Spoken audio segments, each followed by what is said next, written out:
Welcome back to Wedlocked and Loaded. Wedlocked and loaded. You women. Do not lump us all in one category. So you girls, and lie and stretch the truth and try girls, to get us jammed up. First of all, I'm a whole ass woman, right? Think about no that. No disrespect. Sounds like it to me. So why can't y'all, what is it with men that they just can't walk away? Depends how good it is. You don't want to give that away. Greetings, everyone. Brand new episode of Wedlocked and Loaded. I am your host, Daniel Laurent. And I am your hostess, Leah Nicole. And today we want to talk about the video that was released or leaked or lent or however it can be framed. The video of Diddy chasing Cassie in the hallway and the just kind of watching it. And, I think, well, before I get into that, I'm assuming that most of you have seen the video. As always, we try to not necessarily just report on hot topics just for the sake of clicks and salaciousness and content and all that type of stuff. We try to maybe bring it back and come at it with a different perspective and more layman's terms. I think also when it comes to celebrities of any magnitude, whether it's domestic violence or drug abuse or,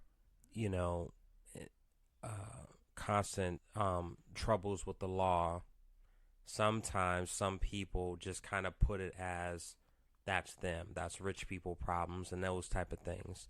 But clearly this is something that happens all the time, unfortunately. So I guess we'll start with, because we weren't together when the video was released. So what did you feel when you saw it?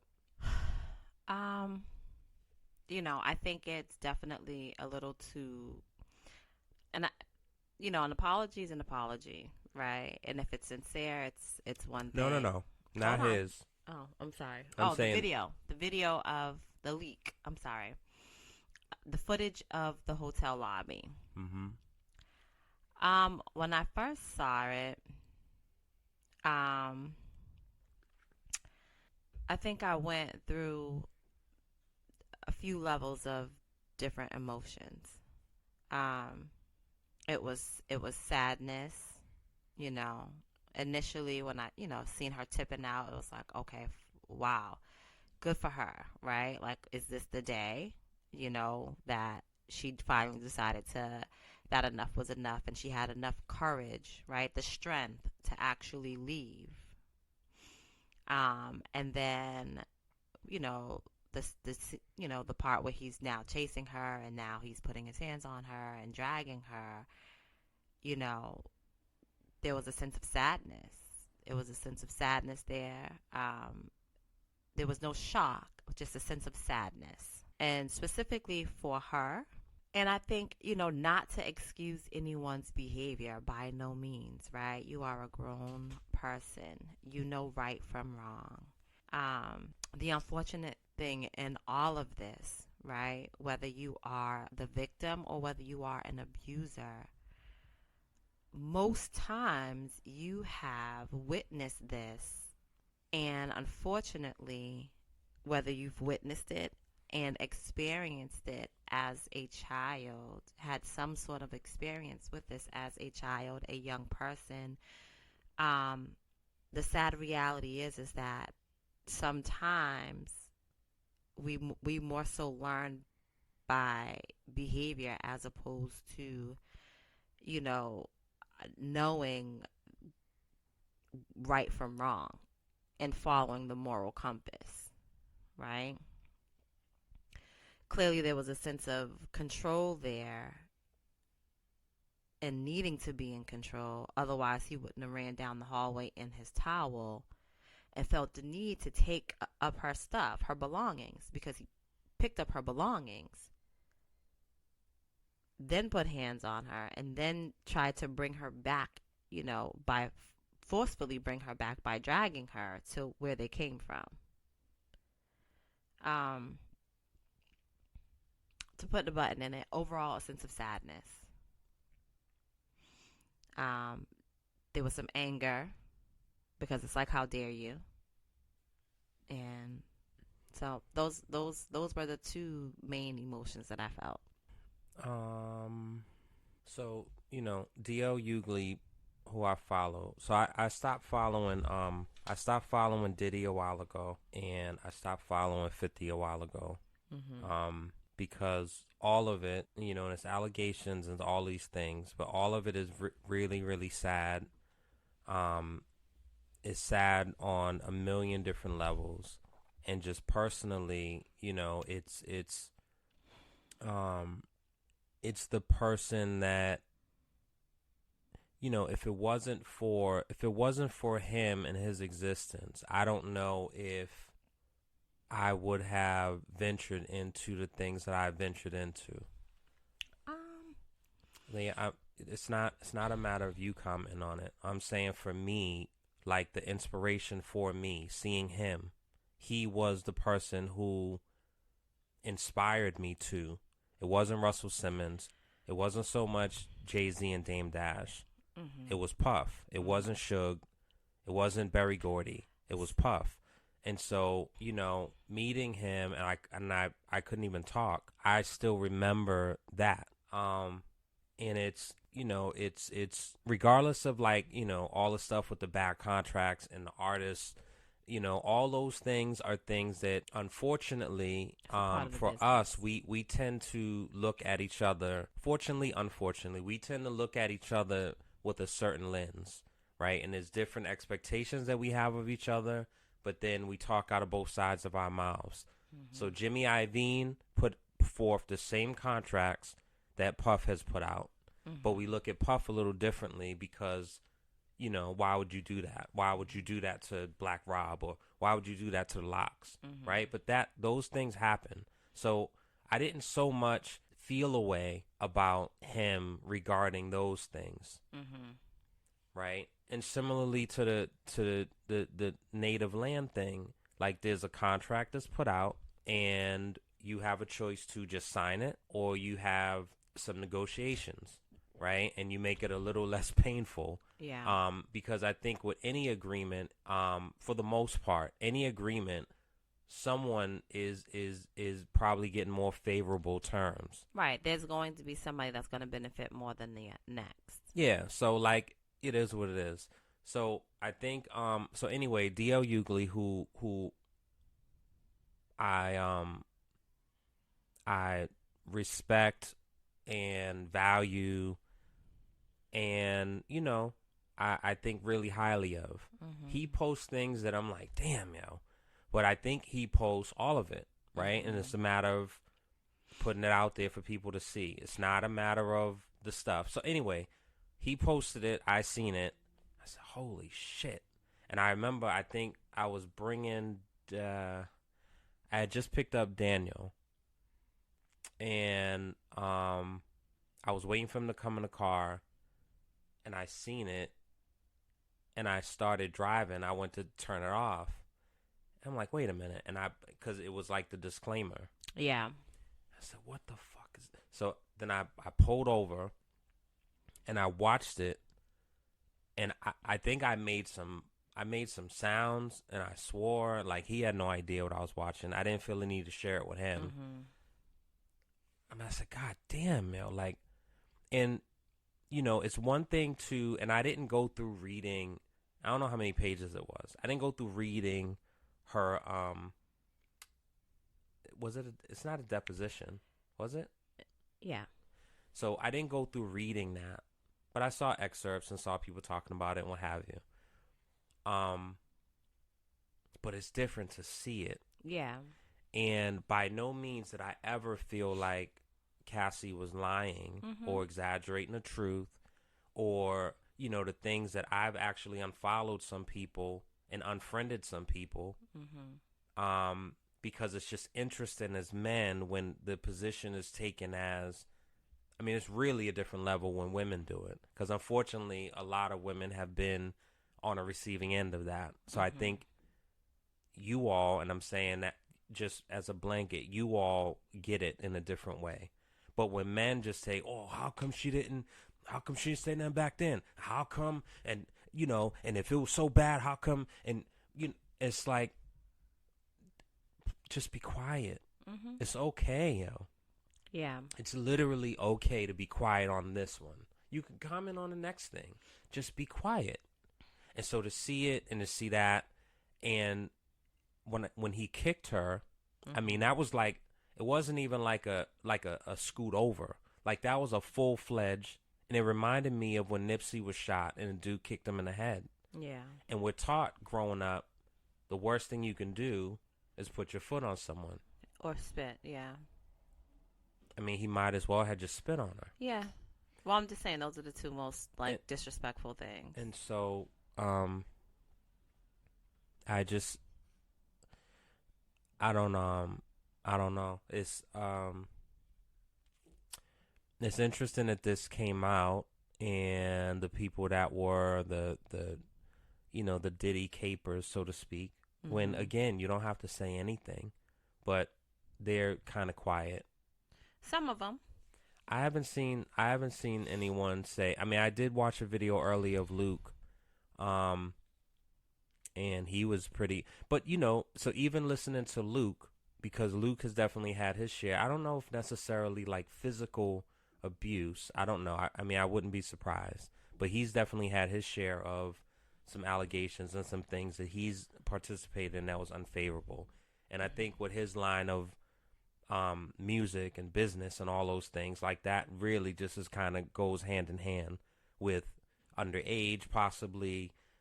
You know what I mean? Like, I'm sure there wasn't protocols of IDs and blah blah blah. So, but to hear him talking about it, I'm kind of like, I don't know if I want to hear the message from you. However, you are a man, and I appreciate it, and I'm glad you're saying it. You know what I mean? I think two things. I think, even regarding Luke, like, I don't want to, I want to be very careful, right? Like, maybe there were some allegations, maybe there weren't, but we don't know what those particular things were. And if they have gone to court and he was found not guilty, then that just is what it is, right? It's not to say that he never, a person has never done anything. It's just that the thing that could be spoken about is null and void because he was found not guilty. And I think that for me, there were a few people that came out and had, had a few reactions before and after the video. There were a lot of people that were feeling like, oh, it's a money grab. He would never, this is, out of this person's character, blah, blah, blah. Right? Oh, it couldn't have been done because I was always around and I never saw. Right?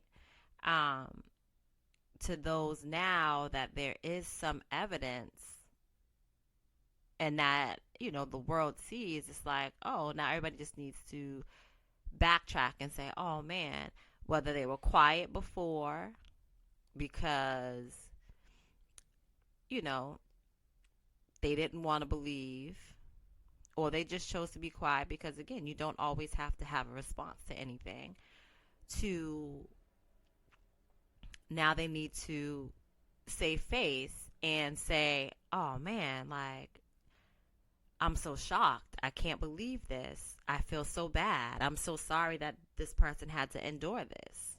Right? You've seen that? I've seen some backpedaling, right? But at the same time, when these allegations were put out, and that's all they were at first, right? And everybody had their suspicions, whether they believed Cassie or not, or whether they believed Diddy or not. Everybody had their suspicions. But I do find it ironic that initially there was a lot of women that stood with Cassie when the allegations first came out. There were a lot of women that stood with Diddy, oddly enough. There weren't too many men that stood with Cassie. And by stood with Cassie, I mean that were vocal about domestic abuse and sexual abuse against women and or reaching out, showing some solidarity to Cassie, right? And now what I see, once this video was released, I feel like there was a thread that had Lil Duval on it, said the entertainer, Peter, with Peter Thomas, um, Cynthia, Oh, yeah. Cynthia's ex-husband from Real Housewives. Um,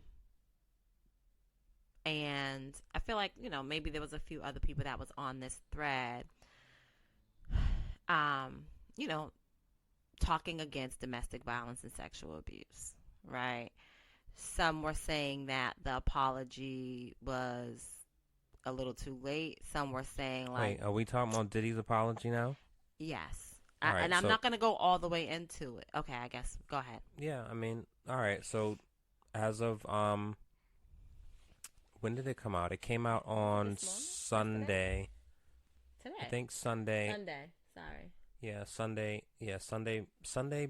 I don't know. Sunday morning or Sunday afternoon it came out. I feel like it was Sunday morning. Yeah. So, all right. So he apologized. We typically we'll play clips and stuff like that, but I don't really see the point or the value of it. If you haven't heard the apology, you can definitely, I mean, it's on his page. It's all over the line. Oh, it's on his page. He posted it. Yeah. Yeah. So when I seen that, I went to his page because I'm like, who got this? Right. Is it AI? So I went to his page and I said, oh, I mean, but then I seen something basically saying that because of the time frame, there's no legal things that can happen. And I mean, it's just. Well, I think there's a few things: the time frame and the fact that the fact of the settlement, right? Now, But the settlement was civil, not criminal. The settlement was civil, specifically because it was too late. It was too late for the criminal charges. Yeah. But that apology video may not have come out if it was still within the time frame of being able to be prosecuted. I agree. So, I think, and even that, like, I don't know what I think about that. I think if you're inflicting violence on somebody, like, murder obviously has no statute of limitations. Yeah. But if you're beating the shit out of somebody and, it's a 5-year or 7-year statutory, and then it's like a warranty. Like you buy a warranty on your car and then day after your warranty expires is when your car breaks apart. So I don't know. There's so many different things when it comes to this. One, I feel like, again, and I think most people, I myself, I try to be mindful to not do it, but I think that people talk out of both sides of their mouths. So what I mean by that is an allegation will come out, right? And court of public opinion is what it is, especially with social media. It's just a mess. It's just an absolute mess, right? But it's just an allegation. Let it play out. Let him have his day in court. Let's see the evidence. Mm-hmm. But we, especially us in the black community, knows that justice is not always fair and balanced and right. Mm-hmm. And so we are typically on a receiving end of injustices. So for the same people that is on the same end of injustices now want to say, oh, well, let's see the evidence because it's just allegations. And so that's interesting to me, right? And especially when you have all these cyber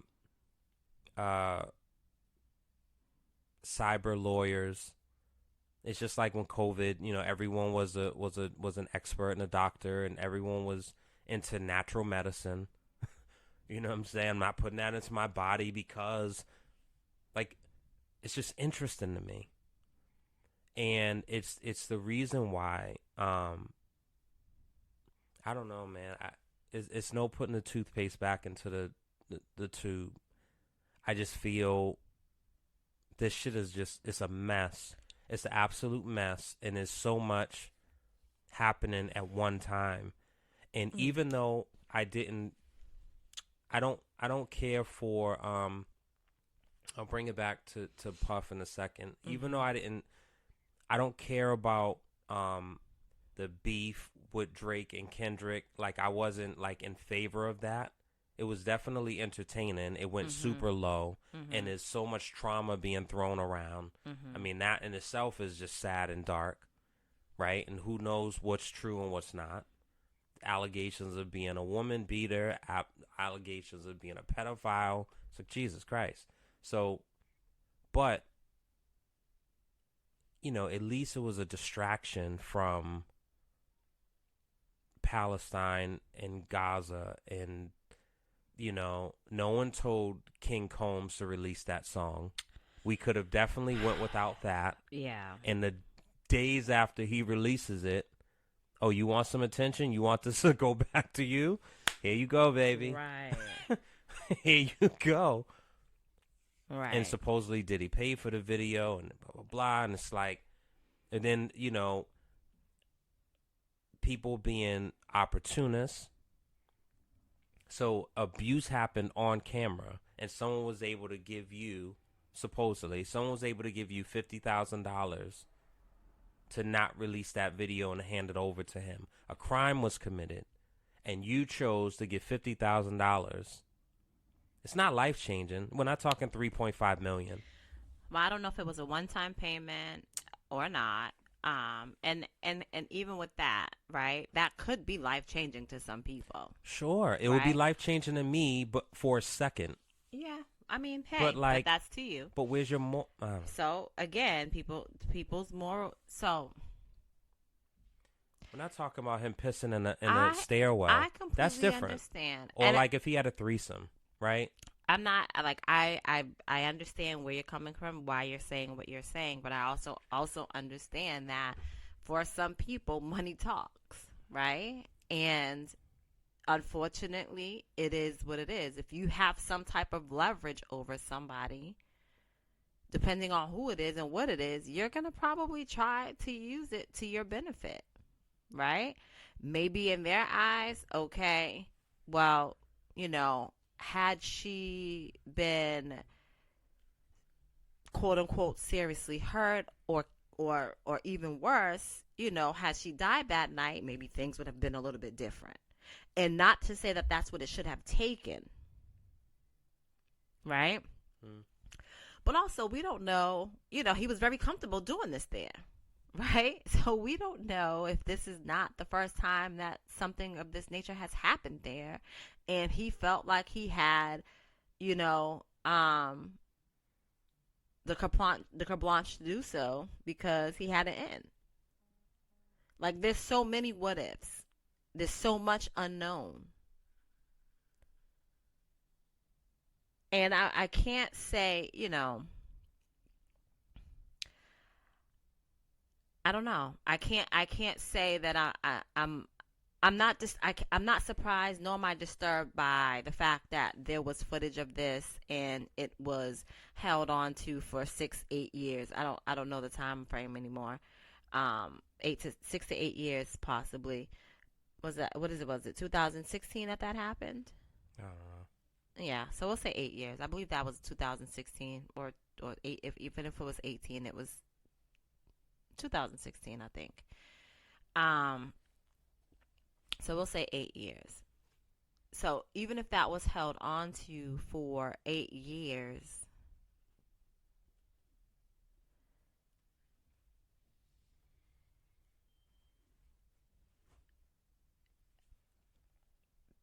back then, who's to say, had that footage been given, you know, released to the authorities, like in that industry and with who we are referring to, who had, you know, an extensional amount of power, quote unquote, so to speak,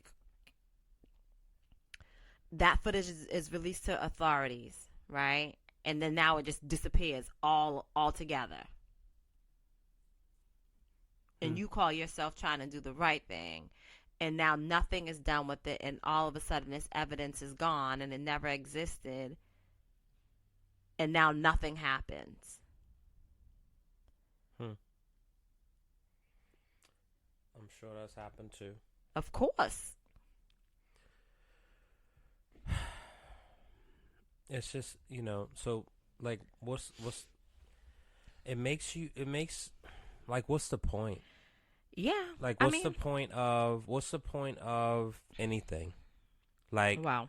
when you get, for me, I think that and talking to a friend the other day, he's definitely more pessimistic than optimistic. I don't know what is happening, but like I have to, in order for me to think the way I think and to move the way I move and have the heart that I have, there's a certain higher level of optimism than pessimism. But with that comes just like utter disgust, disappointment, discouragement. It's just like, why? Like, why bother? Like, why? So ironically, and it wasn't that, I was some prophet genius, right? But the movie Cry for Me, like, I'm sleeping, you come in to try to get away, and when you leave, I wake up, and I chase you in a hallway, and then we fight. And that's exactly what ended up playing. Or another scene of me taking your keys so you can't leave. And so it's just... So it's not a matter of you being a prophet or any of those things, right? It's a matter of...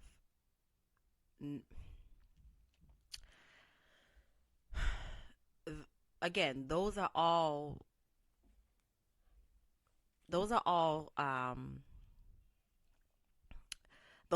traits of an abuser, right? In terms of needing the control, wanting the control, and dominating, right? And even, there was another video of her of dominating and manipulating and all the things, right? There was another video that was shown. I guess he was recording her on Snap, and she was underneath the covers, and he was saying some things that weren't necessarily favorable, but she was clearly hiding, right? I saw that. We don't know what day this was. We don't know when that happened. You know what I'm saying? And again, that is a form of humiliation. All of those things are things that are used by abusers to project control, right? Like, if I embarrass you, if I humiliate you, you're not going to want to be seen by the public. You're not going to, it's a way for me to control how you move.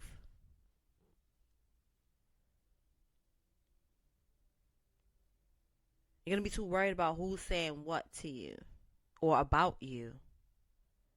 Once this is seen, once anybody knows. So it's a way for, for somebody who has been abused, who's witnessed abuse, right? Like, it's always a thing where that's never going to be me until it's actually me, right? And it may not be you in the sense of the same type of abuse, right? But now you are now the abused. Even though it was never going to be you, because you knew what that looked like growing up, and you knew what that possibly felt. You can imagine what that have felt like, right? Just watching it.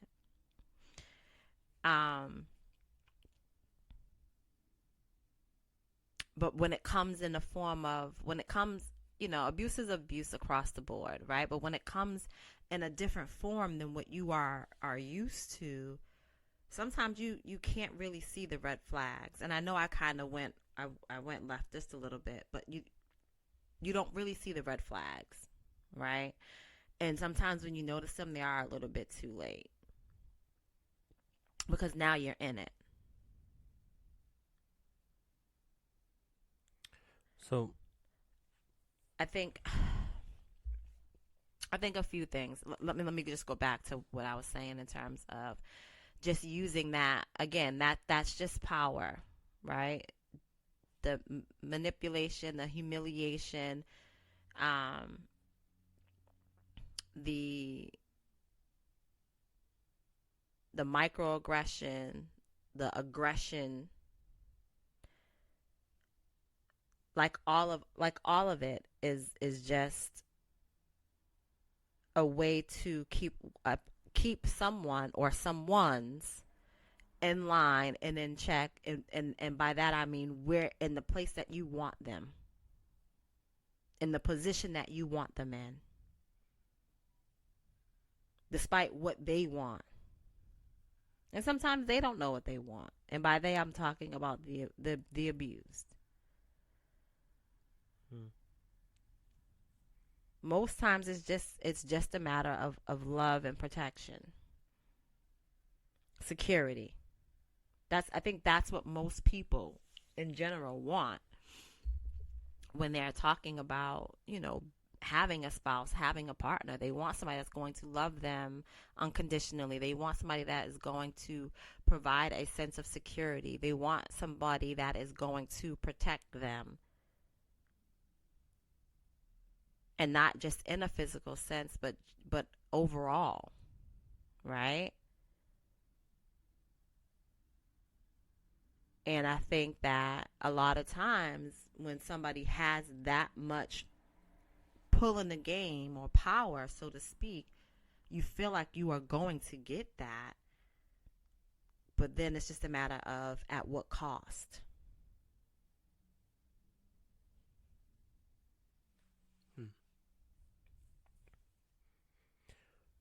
Is it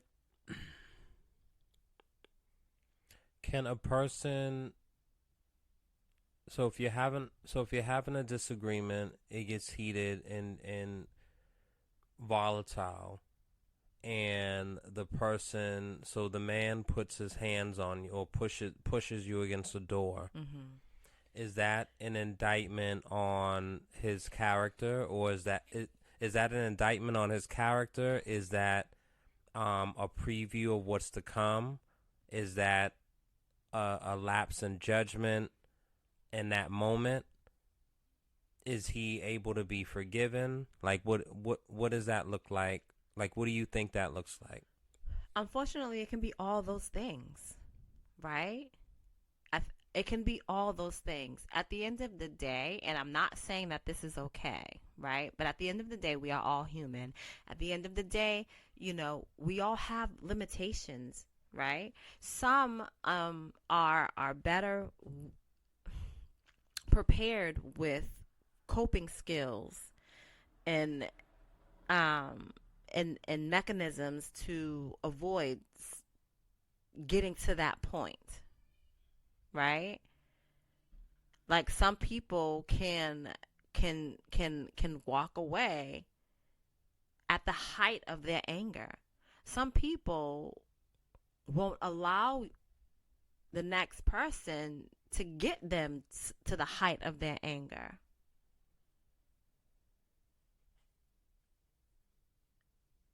And I just think it's just a matter of knowing and understanding yourself, and also having some skills, and that's that's sometimes an innate thing, but it's also something that's taught.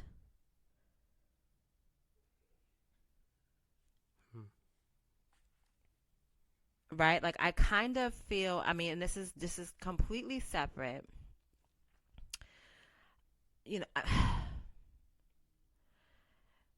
So we think about, okay, I'm not even going to go there. I won't go there. I'll bring it back here.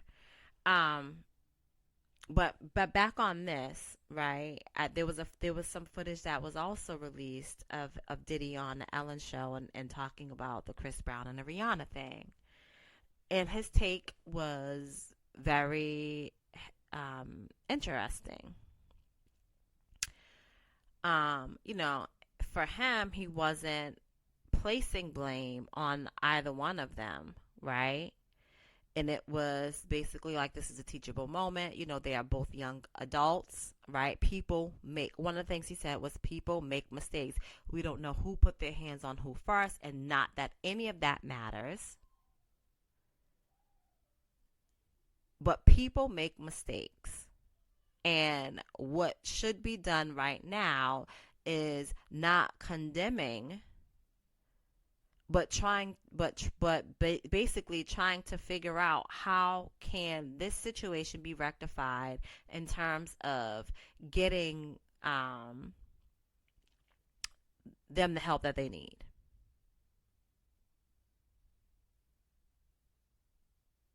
Hmm. And I think that, you know, for him, Diddy, you know, in his apology, you know, he stated that, you know, he sought help, and who knows, maybe that's where all the name changes came from. Those are his different personalities, right? Because this could be a thing, Hmm.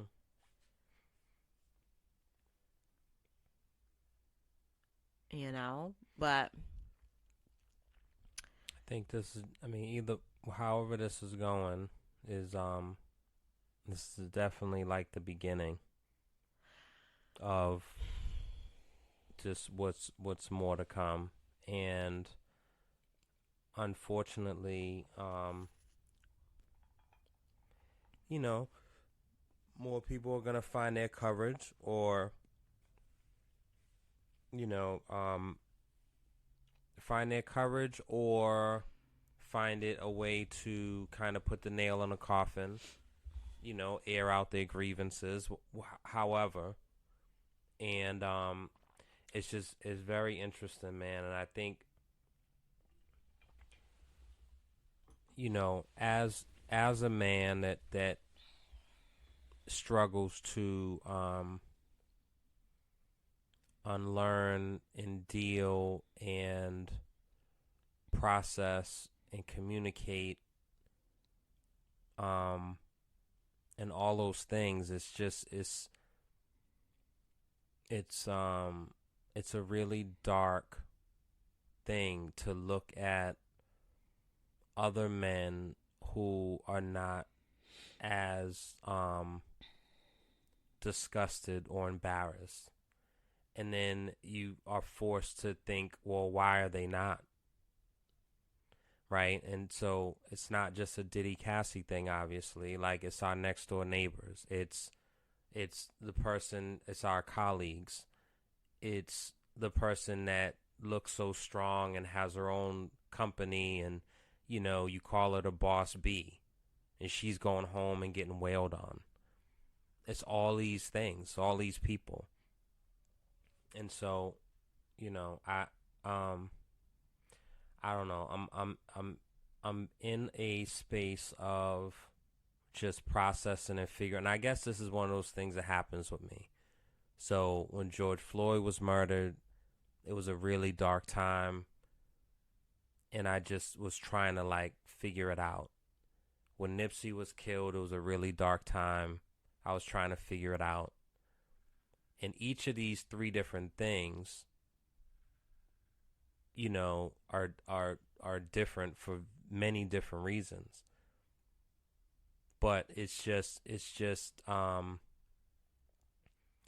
it's humanity or lack thereof, and I just don't understand. And it's not me speaking from a pedestal or a high horse of like I get, you know, if there's a wallet on the ground, right, and it has $5,000 in it, cash, all hundreds. If it doesn't, if for me, if it has identification in it, I would not I would not be able to just kind of throw that ID in the trash and take the money. Mm-hmm. However, if it didn't have identification in it, I'm not above the ladder. But there are some people who it doesn't matter, right? I feel like if I bring that down to, and I do my good deed and bring it down to the local whatever station, post office, police station, firehouse, you know, someone is just going to do what I could have did and save myself a trip. But then that's me justifying it in my head of whatever. So I'm not above having an argument in the middle of the street, you know, me and you arguing back and forth, and I slam the car door. I'm not, how dare you do something like that? But for me to take my hands and wrap it around your throat, that's a different thing. I just don't understand it. I don't get it.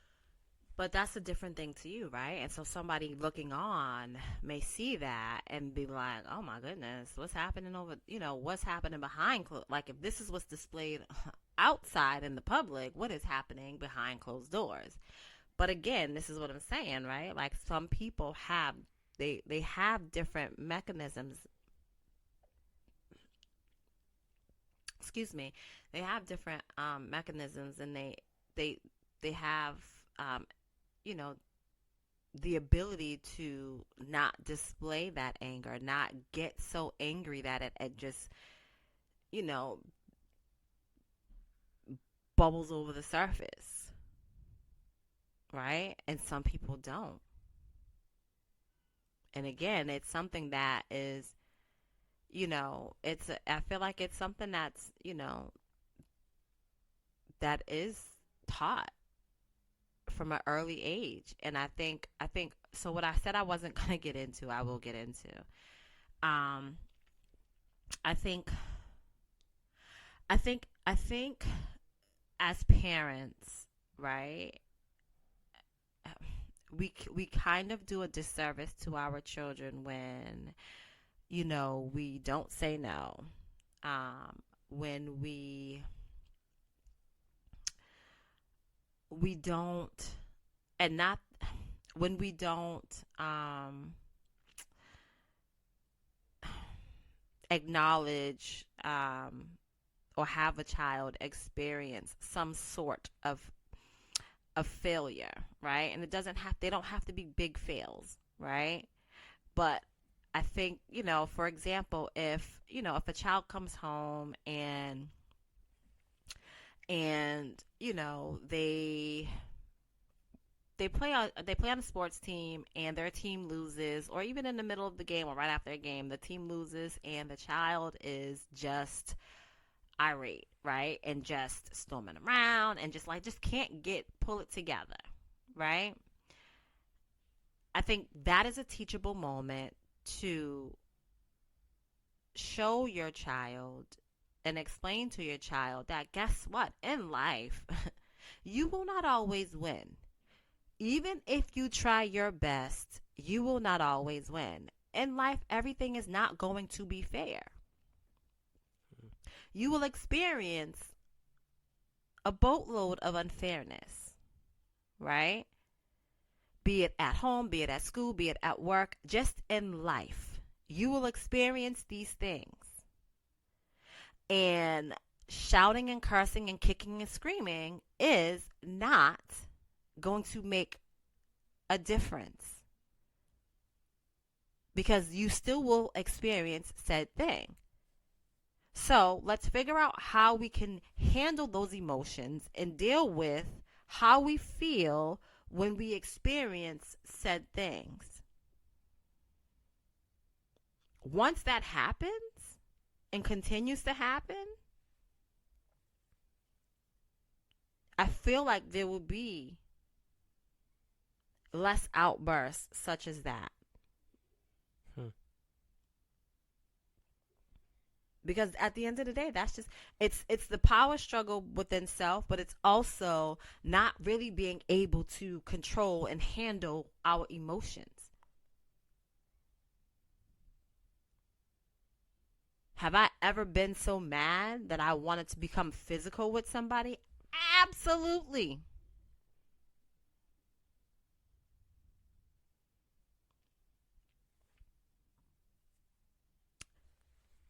But the other side of me, right? That was the irrational side of me. The rational side of me knows that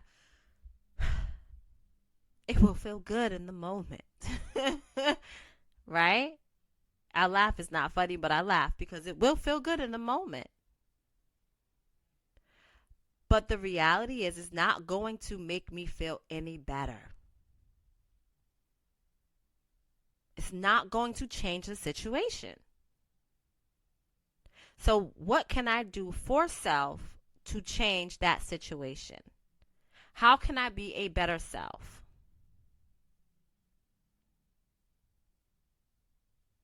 How do I protect myself from getting that enraged where I want to lay hands on somebody because they're not doing what I said, or simply because I can?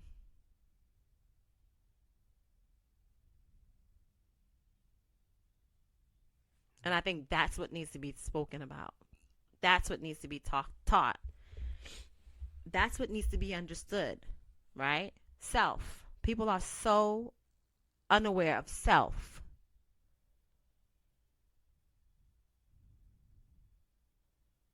But anyway. Well, we wanted to, have a discussion about this, but just in a different kind of way. And we're sure that, whatever you choose to listen to, I'm sure that they will be talking about it from your favorite podcast to your favorite radio station first thing in the morning. I'm sure there's been nothing but talk about it since, certainly, since Monday. But, weekends, a lot of people are off. So I'm sure you've heard all about it Monday, Tuesday, and now this is another thing. But again, the goal is to try to have a different kind of conversation with a different intentionality behind it. And, what I would say to men who are listening, there has to be a position that you take and stand in that.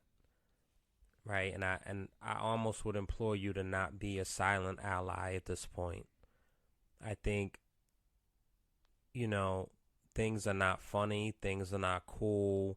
It's not okay that, like, that your man gets handsy with his girl, or if he drinks, he tends to, what I'm saying? Like, I think all those type of things, you need to maintain your safety, right, and also your peace.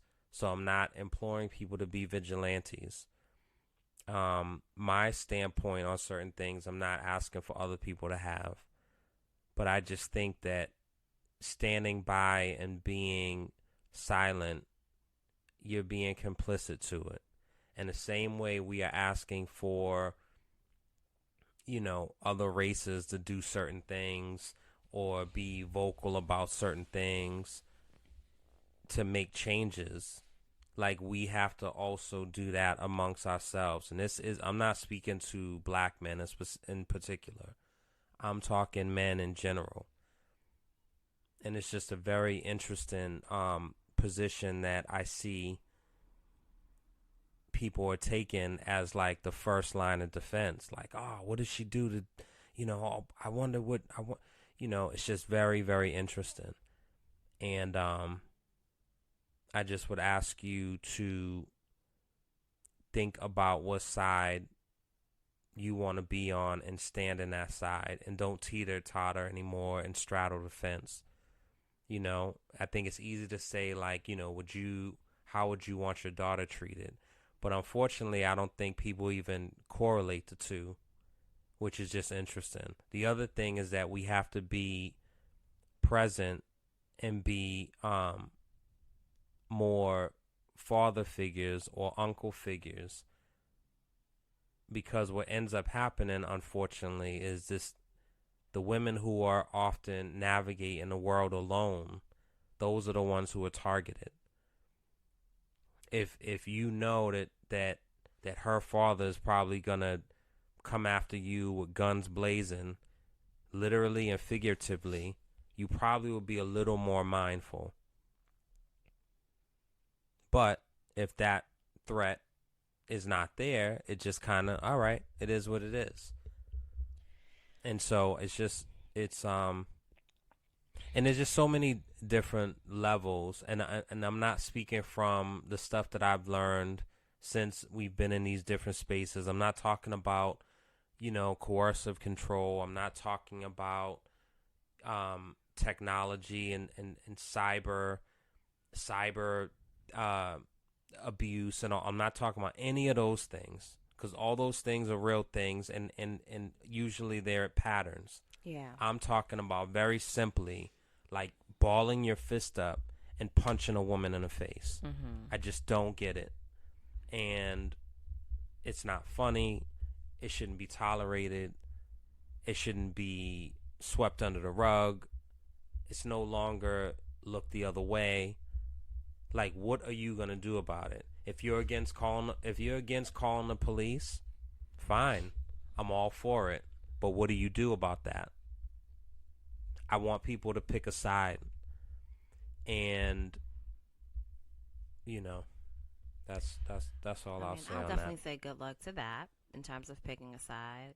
People are going to straddle the fence because that's just what they do, right? They're not going to always do what, they're not going to always do what is right, right? Some people are just they're going to straddle because it's like, what is the popular thing to do? Again, because they have no sense of self.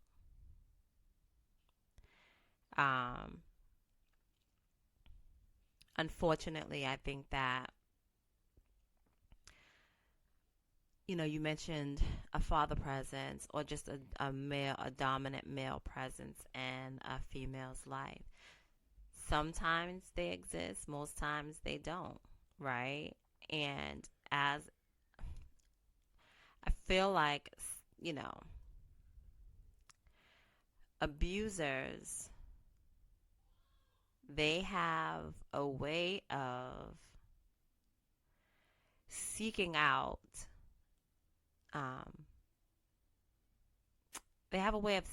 their victims. And they use that. And that's how they gain control.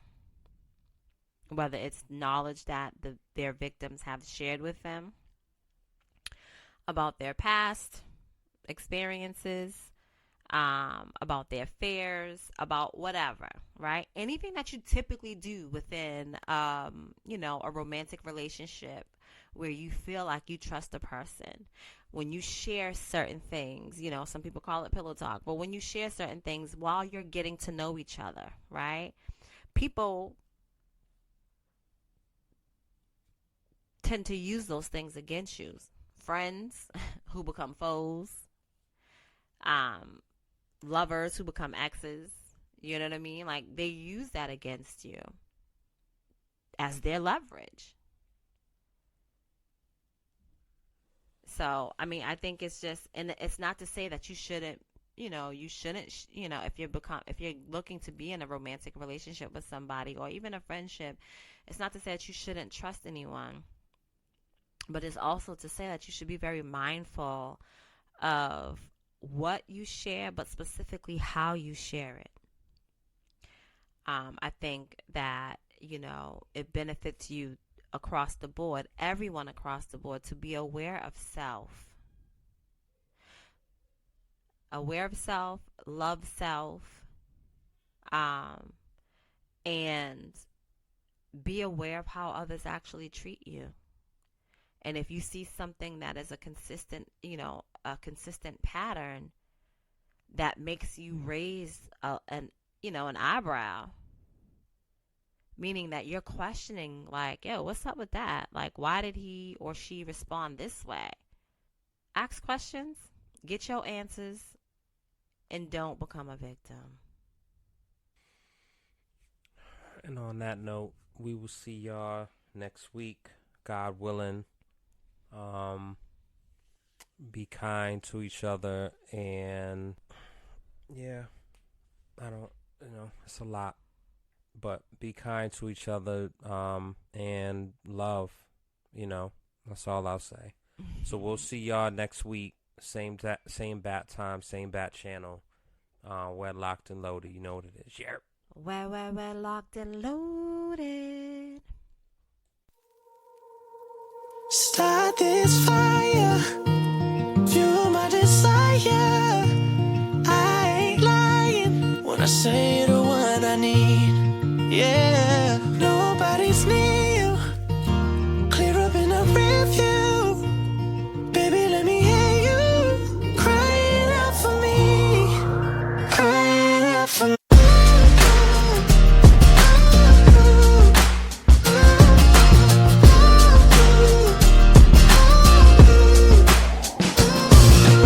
High school first dates, you ran track, but in the end I came in first place. Never a day apart, now it's worst case. Ships passing the night, not even first base. Can't touch it, you wanna talk, I change the subject. Not in a warm and fuzzy, no longer hands are public. Competitions on who could stay longer quiet. No more home cooking, strictly top ramen diet. When we're together, I feel at my highest. But now you're coming home late, seems a bit defiant. We now sleep with our backs kissing. We added eyes and minus and too many weeds, which to me equals to division. Listen. Fire, fuel my desire. I ain't lying when I say the one I need. Yeah, nobody's near you. Clear up in a review. Baby, let me hear you crying out for me, crying out for me.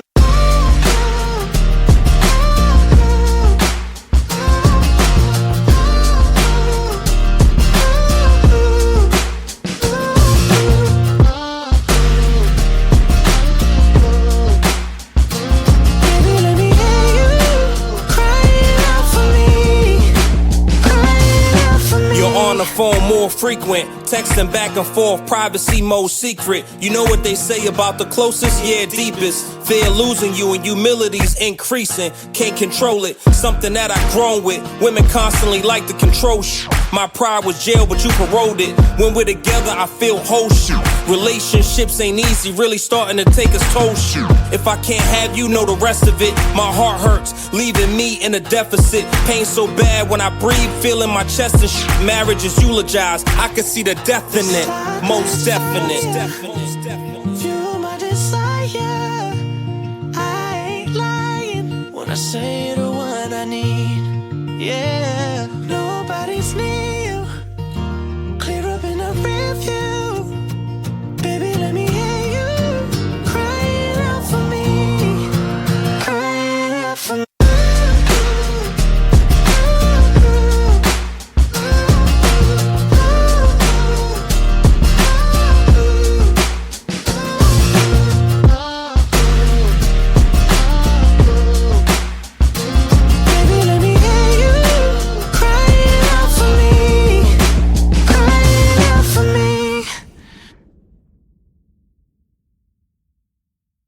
We're locked and loaded. We're locked and loaded.